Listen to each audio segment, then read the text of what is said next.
came in one night, full of cheer and very bright. He'd been out all day upon the spree. He bumped into Sergeant's neck, put his arms around his neck, and in his ear he whispered tenderly, "Kiss me goodnight, Sergeant Major. Tuck me in my little wooden bed. We all love you, Sergeant Major. When we hear you falling, show a leg. Don't forget to wake me in the morning and bring me round a nice hot cup of tea. Kiss me goodnight, Sergeant Major. Sergeant Major, be a mother to me."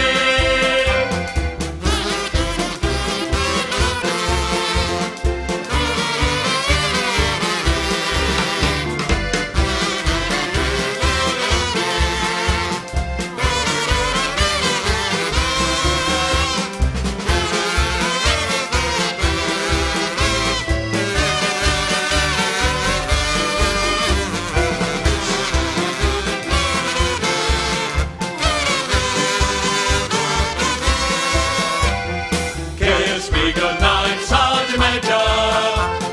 Tuck me in my little wooden bed. We all love you, Sergeant Major. When we hear you falling, show a leg. Don't forget to wake me in the morning and bring me round a nice hot cup of tea. Kiss me goodnight, Sergeant Major. Sergeant Major, be a mother to me.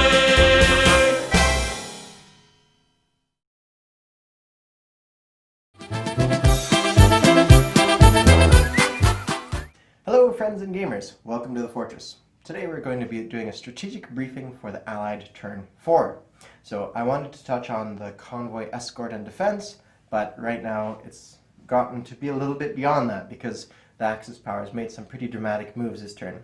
So let's kind of do it in the turn order of how things went. The German forces have produced a few factories and they saved 17 bucks, which means that they have 40 bucks at the end of their turn, which means next turn they could produce 4 medium tanks and 4 mechanized. So we'll see some action there. So what that means is the push into France will be quite a bit high-powered, more costly for them, but more likely to succeed. So they won't have as much cannon fodder, but what they will have will more likely be able to capture the territory. For France, that means that it's go time. Now's the time for action. Time to buy some more of those expensive units and begin to defend France. So our 3 peripheral regions we don't need to hold. This one would be nice to put a few units there to intimidate them from an attack for a little bit longer, but it's ultimately useless at this stage, except in the idea of transferring, what would it be, 2 British troops across this water here. But I'd be forced to hold on to 3 territories, which I can't afford to do. So the defense of France will be Paris needs to be held, and one of the surrounding regions needs to be held. The best one is Alsace-Lorraine because it's got the Maginot Line in it. But I expect that one to fall too. Germany could do one of 2 strategies. It can go, well, like I said, straight into Paris, or it could attempt to surround France. Now, if I have this fortified line here, they can't blitz through Alsace-Lorraine, and they can't get around this way to get to southern France. So I need sufficient forces in this position to hold off a German air assault or / amphibious landing. Let me talk about the amphibious landing first with this German party cruiser. So this one could be easily repelled just simply by moving some of the French fleet here. If I move the French fleet there, the only things attacking it would be 3 submarines and whatever aircraft can reach, which I actually don't think many can reach. 1, 2, 3, 4, 5 maybe if they land in Italian territory. I don't know exactly if they would or wouldn't, but that's an option. But the risk there is this Gibraltar force can land in whatever island they land into, or if they land in northern, well, we'll have to see. Anyways, you get my point. The force going here is not going to be very strong. If I move sufficient French forces there, they'll be scared to destroy them because they won't be able to capture them. If Paris falls or if France falls, then you roll a die for each of these French units, and it can either go sunk, Free French, or Axis. And then maybe there's an option 2 for becoming Allied. So I guess there's 5 options? Sunk, become Allied, become Vichy, become Free French, become Axis. Maybe that's the way it goes. I'll have to double check it. So they don't want to sink any of those because then they won't be able to get them later on. So that's the idea. We can use our French Navy as kind of a deterrent to attack if we need to. So by placing that fleet here, we can foil amphibious assault. More likely is an air assault into this position by 3 fighters, 1 tactical bomber, 1 medium bomber, and 1 Fallschirmjäger. So it would be a very expensive assault, but doable. So in this position, we need enough to hold off the Germans from doing that. Again, the reason I'm holding on to southern France is because I don't want Paris to be surrounded. So I could reduce my forces here in Alsace-Lorraine, force them to go into Paris, or force them to ignore Paris but then capture all the surrounding territory. Alsace-Lorraine, southern France being the ones that will be defended. So they'll have to do this fine-tuned calculation of what's worth it. And the problem is, France does not have sufficient income to do what they wanted to do. They only have, well, $8 a turn, and they really should have been up at $10 a turn for several turns now, but unfortunately we didn't get that. So we're missing 1 militia for each turn that goes by, at the very least. Unfortunate, but that's the case it is. So all the surrounding territories will be moved into Paris and begin the intimidation of holding off the Germans for 1 extra turn. Like if we can beg 1 extra turn, then that's ideal. Likely the war will kick off in July 1939, just as it historically did, but we'll have to see what the Germans do. If they do like a Sitzkrieg and attack Poland first, then bring their troops around, and then attack France, unlikely. I think my opponent is more capable than that, and capable of doing 2 things at once, then he may do that. More likely is he'll do a French attack first before he would even wipe out Poland. Likely he'll do both, but in this case, if he goes France first and ignore Poland, then this fighter survives. That is why I moved this British carrier to this position, because then we can land that aircraft here. Or if Alsace-Lorraine is still active, this fighter can move its way all the way to Alsace-Lorraine. That is the plan with those guys. But the defense of France is paramount, and we need to hold Paris and Alsace-Lorraine, or if we can't hold Alsace-Lorraine, then we'll move their troops to Paris to help hold on to it, and remove troops to southern France. The risk of removing troops from Alsace-Lorraine to Paris means that the attack will just come across the Maginot Line. So we'll have to see how it goes. We'll have to see what the German player does. For right now, nothing is happening until he starts moving his infantry into position, in a position ready to attack things. So there's that. Okay, let's touch upon the British forces. So these fighters are in a position where they can land in Paris or land in Alsace-Lorraine, if need be, wherever it seems more likely, even though France may not survive. France will send its fighter from this position to southern France to help hold on to it, and it could also scramble from this position to the adjacent 2 areas, so it'll be useful in any fight that comes up. Now the next one to talk about would be the Gibraltar force. This force is a quick reaction force that can go anywhere. Ignore the strategic bomber. That may go wherever I choose it to go. It could be bombing the Italian factory, or I might send it back to London. We shall see wherever we need to go. Medium bomber is more of an action against a navy. I don't expect I'll use them too much because they can't scramble, so I need to use them in a more active role against physical navies. And this tactical bomber will likewise be doing a lot of action against navies, hopefully, unless France survives, and then we'll see some action with them there. The land forces will be able to drop off wherever they're needed, be that Egypt, be that Normandy, be that England, or southern France. Or we can threaten Sardinia if need be, if German planes land in Sardinia for some reason, or something along those lines. We have options with that force. Now, the Germans are putting an emphasis on their Pacific, and they had in position sufficient units to hit C-Zone 24. They had 1, 2, 3, 4, plus 5, 6, 7, 8, 9. 9 units to hit C-Zone 24. 1, 2, 3. Yeah, 9 units that can hit this position. Which is why I move this fleet around. Now's the time for start maneuvering, just to keep the fleet busy so that the German player cannot position himself in such a way as to attack all my fleet. So every time the subs are going to move, I'm going to move mine likewise to keep him guessing as to where he needs to position his troops. Because right now he's setting himself up for options of where to go and things like that. So we don't want him to have options. Now, the Spanish Civil War went badly for the Germans. they had their hub of strength here, and what, in my opinion, they spread their forces too thin, captured all the surrounding territory, and were defeated in detail. I think they should have. I don't know what they should do. They should have held on to their territory and not spread themselves so thin. They should have held on to, I don't know, 3 territories and been content with that and slowly creep their way around. One way or another, they should have slowly crept around, in my opinion. But again, Hilltop Pillbox.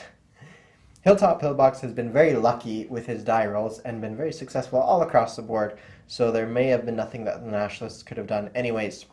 So this fleet here can react anywhere you want to. Initially, when I read the rules, it did not specify clearly enough for my sake, like maybe for other people it was clear, that only things that could strategically naval move was transports. So I had these prepared in such a way that I could react by moving these 5 steps or 5 sea zones in any direction. Unfortunately, I have to do something else with them, which is still a decent hub to be placing units here, which is why the French units will come here as well. And that way, if the German ships, submarines at least, come into this position to attempt an attack, or the Italians do a combat move through the Gibraltar Straits and then declare war on Britain once it gets here, at least we can take a lot of the casualties on the French forces. Okay, I think that takes care of the Atlantic movements and stuff, and I've talked about this light carrier here in the English Channel. Let's move on to the Italians. Now, the Italians are not making a lot of emphasis on their land forces.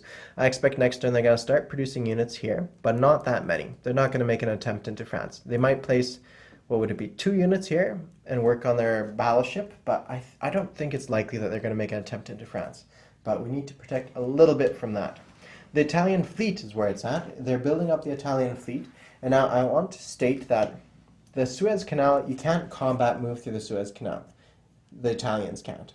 Only so they can move their ships here and combat move on this side on the subsequent turn, but you can't move this way. So wherever their transport is the sea that they're going to fight in, or they're going to land troops in. So nothing's going to land in the African coast. All their attacks are going to be somewhere here in the Mediterranean, and all their combat move with their fleet is somewhere in the Mediterranean. So it might just be a simple trick of hopping ships back and forth. Wherever we don't want to be hit, we always want to be on the opposite side of them. This French fleet, like I said, some of them are going to prevent an amphibious assault in southern France, which is the goal. And some of them are going to go and join the British fleet in Sea Zone 79 outside the Straits of Gibraltar, just in case the Italians come across here and then declare war against the English, which I don't think they would do because that force is quite strong. But turn by turn, things shift so much. This force here has basically come in here just to shift and keep the Italians out of position without knowing where my final resting place will be, where my base will be. They came here to pick up this fighter off of Malaya, but now we shall see where they go depending on what the German turn does. Okay, I think that takes care of all the English on the Pacific side and the French as well. Let's take a look at the Japanese. The Japanese have done some pretty drastic moves. They used to have a big fleet here, now it's all scattered to the winds. So they have a small fleet here, small fleet in Sea Zone 54 in the Yellow Sea, a big fleet off the coast of Formosa, almost the entirety of their fleet. On this, they have 2 transports as well as 2 destroyers, which means the destroyers can carry infantry as well. So we may see some moves there, but I'll touch on that later. We have these carriers here, a sufficient force to do a lot of things. And lastly, we have the submarines in this position. Now, let's work our way backwards. The submarines are likely going to do some convoy raiding.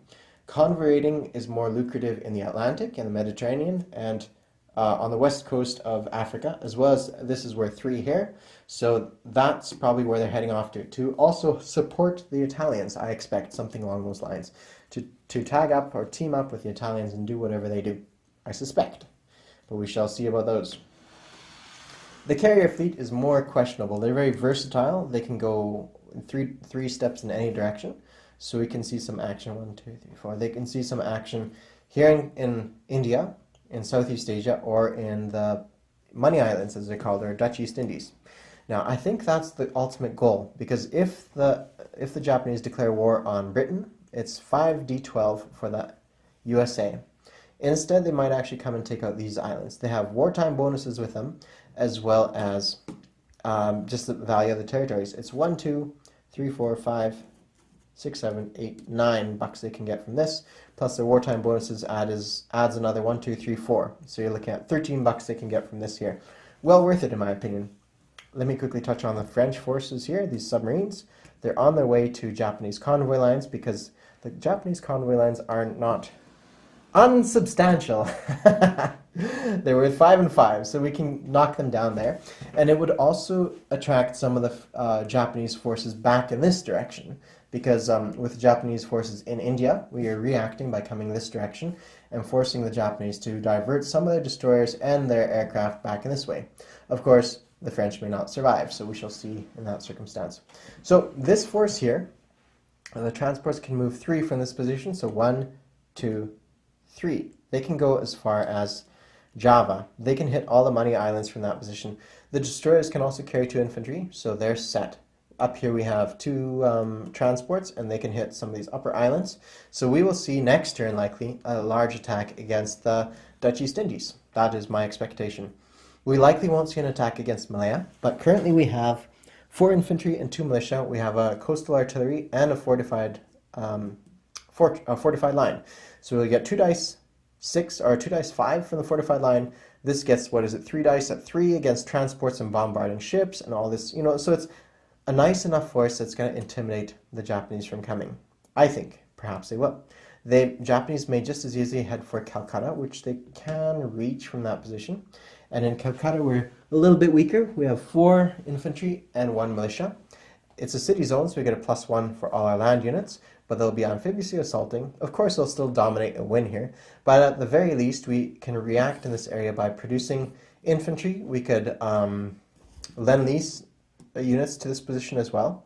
We could also do transports, use our transport strategic naval move to transport to this position as well, to different ports and such like that if we so choose to.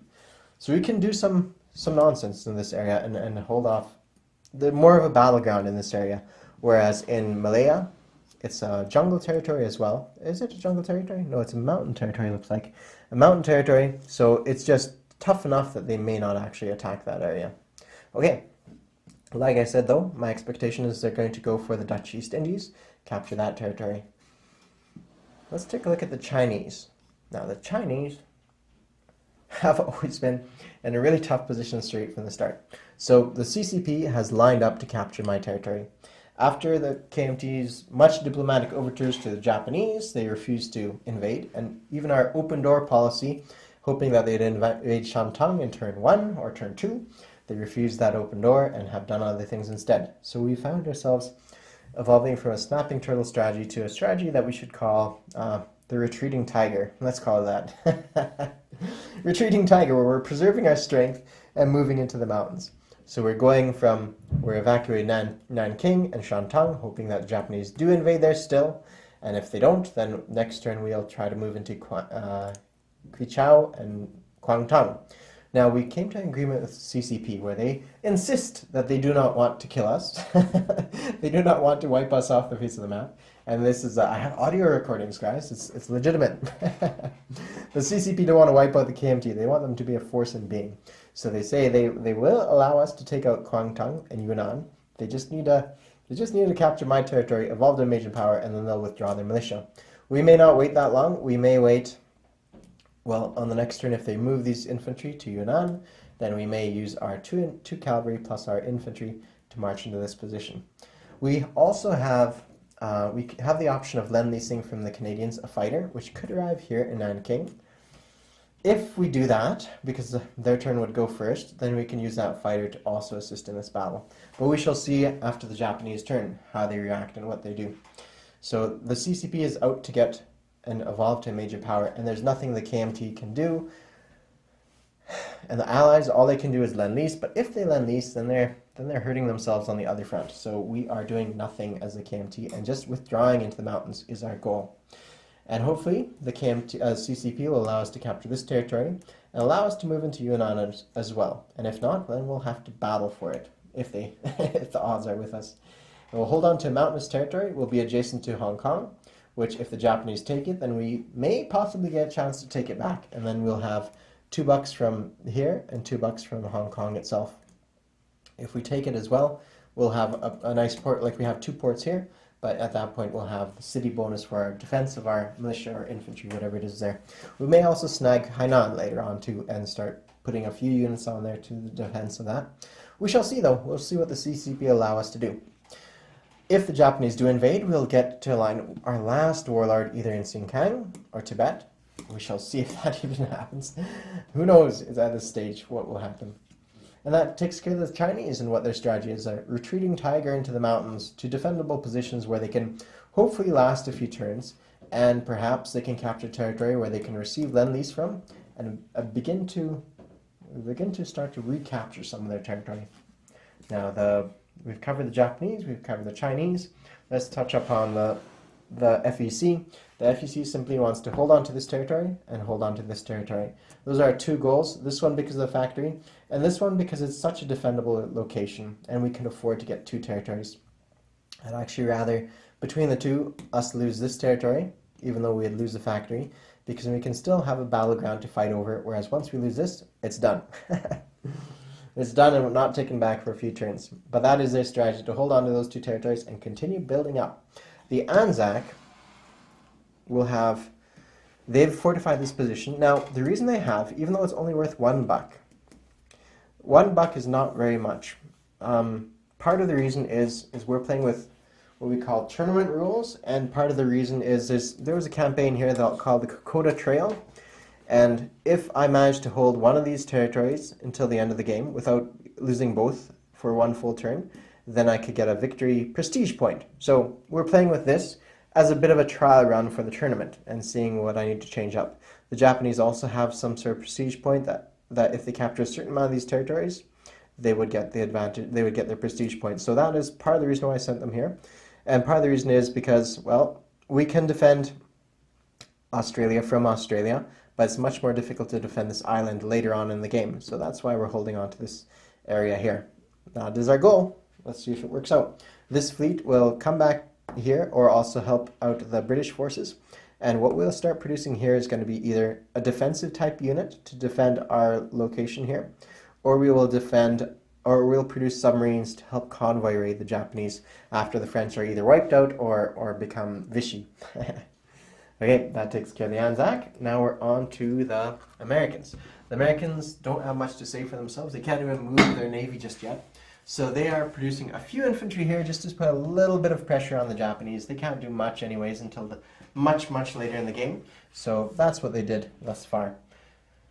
Okay, what else can we touch on? The Russians did very little and in fact have not been building units for several turns now. They have been doing all their lend-leasing to the CCP, to the Republic in Spain, and generally have done nothing. It's one of those things that the better the allies do, the less the Comintern have to worry. So if I'm very successful as France, the Comintern will have an easy time of gaining their victory points. So it's one of those interesting things. Yeah. Okay, and I think that takes care of all that. Let's pause this. So the video is already over 20 minutes, but I did say I was going to talk a little bit about convoy defense. Now there's 3 units that are involved against submarines. I'll put it like this. And 1 unit that we're going to be countering again. Let me talk about them a little bit. Okay, so submarines have multiple special rules. They can do a lot of different things, and quite good things. They have an attack combat of 3. They can do first strike if a destroyer is not present. The only thing that can hit submarines is aircraft and destroyers paired with aircraft. The naval bomber, here painted in blue, can do a naval patrol range of 2. So if I had these ships in Sea Zone 22, well, no, maybe I should do 23 for simplicity, and this naval bomber in this position, then this naval bomber can spot this ship, and this destroyer can come in here, and when the naval bomber does its patrol thing over here, then we can spot this submarine, and we have a die roll attempt against them. Now, if memory serves, we have a die roll of 4 for the destroyer, and 3 for the seaplane, against the submarine's 3. The submarine can choose to submerge, forfeiting its die roll, and that way these have a free shot at it with nothing in response. And if they're victorious, they're victorious. So the important thing to remember is seaplane have a maritime air patrol of 2. Now, if I had a fighter instead, the fighter could only get that far from Cornwall. And so therefore, if the submarine was in this position, I could send in my destroyer to pair up. Now, this will have a combat power of 6. This would have a combat power of 4. And this has, again, the defense of 3. So what that turns out being is that I have a greater chance of hitting that submarine in that turn instead of the seaplane. So with the seaplane, I had just over 50% odds of hitting that thing. What would it be? It would be 2 out of 3 chance of hitting the submarine. And now my odds have gone up to, I think, 4 out of 5, maybe a bit more. 4 and 6. Yeah, about 4 out of 5, I'd say somewhere there. Chance of hitting that submarine. So that's one thing to consider.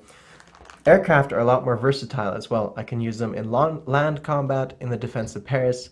That is something I could do with the fighter. Seaplane can only hit naval units. I think they might even be only able to hit submarines too. Let me check that. Can only attack submarines and naval transports. So once you've wiped out all the submarines, the seaplane becomes kind of useless for its price. It's cost $7, so it's mostly just the anti-submarine unit. Once submarines are gone, it's kind of useless. The aircraft, on the other hand, the fighter, is very versatile and can start doing all kinds of things when we do the D-Day landings and start pushing into France and Germany, then they're still useful and versatile, whereas seaplanes are not. So the seaplane's biggest thing is their maritime air patrol range of 2. If it wasn't for that, they'd be quite useless. So let me just pull some units on the board into this position. So this position right here would be excellent as defense for, well, seaplanes as well as fighters. If I have a seaplane here, I can get a lot of different territory. I mean, there may be a better one somewhere else, but from here I can defend basically all of the North Atlantic all the way down to Gibraltar. I can defend all this West Atlantic line all the way down to this line here to Gibraltar, so sea zone 79. The thing is, I'm not actually defending it. It's just in the position to react to German submarine raids. So it's my anti-submarine system, right?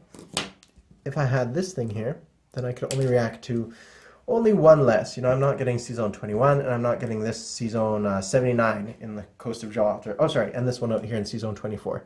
Now, what I may do with sea zone 24 anyways is to have an aircraft, a fighter on there permanently on maritime air patrol, because if I do that, then any ships coming through that sea zone, well, will be engaged. So any submarines coming through here will be engaged, unless they're advanced submarines. All the submarines will have to go around and come down south this way, which they can still do. They still have 1, 2, 3, 4 range, so they can still go all the way down to here. But they won't get much further than that before my other squadron in this position can attack them. That's the hope and the dream anyways. That will hopefully defend it. I will still need to build 1 or 2 seaplanes just to hit some of those hard to reach areas. But overall, that will be my plan with them. For right now, though, my hope is pinned on the defense of France with these fighters. And if it doesn't work out, well, it doesn't work out. And I'll have to transfer our gears, shift gears into the convoy defense until the Americans can come rescue us. That is the goal. And I think the historical reality of World War II. Okay, so that takes care of the Allied strategic briefing for turn 4. I hope you all enjoyed it. I didn't cover as much as I wanted to because it is fairly in-depth and a lot happened this turn. So, thanks a lot for watching. Cheers!